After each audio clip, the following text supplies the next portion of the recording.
It started to happen gradually. I would walk into a room and say something, and no one would notice. I would say, "Turn the TV down, please," and nothing would happen. So I would get louder. "Turn the TV down, please." Finally, I would have to go over and turn the TV down myself. And then I started to notice it elsewhere. My husband and I had been at a party for about 3 hours, and I was ready to go.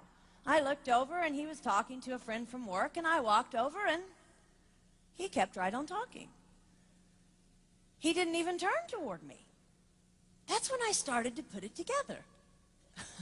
He can't see me. I'm invisible. I'm invisible. Then I started to notice it more and more. I would walk my son to school, and his teacher would say, "Jake, who's that with you?" And my son would say, "Nobody." Granted, he's just 5, but nobody? One night, a group of us gathered, and we were celebrating the return of a friend from England. Janice had just taken this fabulous trip, and she was going on and on about the hotel she stayed in. And I was sitting there looking around at the other women at the table. I'd put my makeup on in the car on the way there. I had on an old dress because it was the only thing clean, and I had my unwashed hair pulled up in a banana clip, and I was feeling pretty darn pathetic. And then Janice turned to me, and she said, "I brought you this." It was a book on the great cathedrals of Europe. I didn't understand.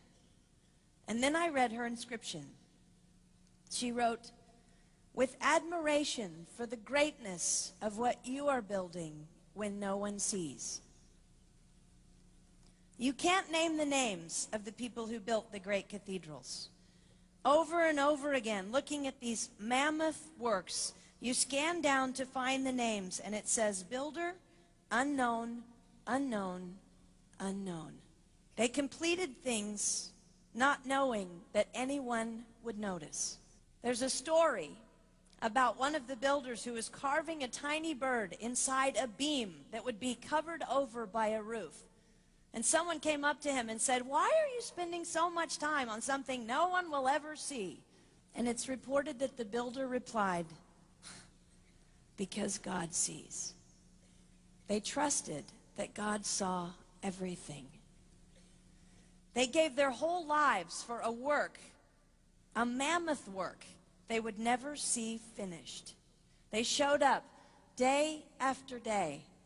Some of these cathedrals took over 100 years to build. That was more than one working man's lifetime. Day after day. And they made personal sacrifices for no credit. Showing up at a job they would never see finished, for a building their name would never be on. One writer even goes so far as to say no great cathedrals will ever be built again because so few people are willing to sacrifice to that degree. I closed the book, and it was as if I heard God say, "I see you. You are not invisible to me. No sacrifice is too small for me to notice. I see every cupcake baked, every sequin sewn on, and I smile over every one.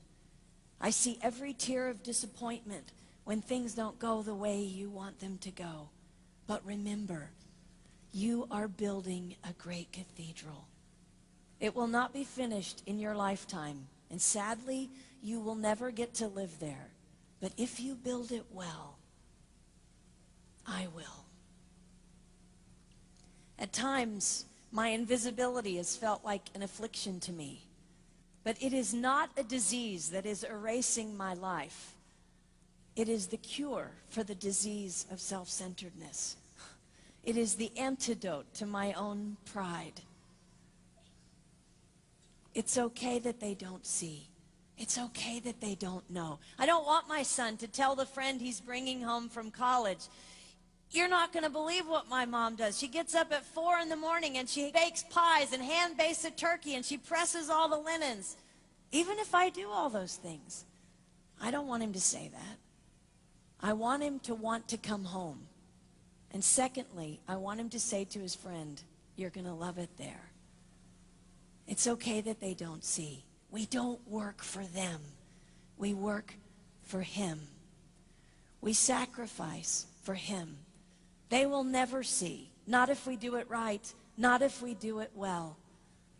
Let's pray that our work will stand as a monument to an even greater God.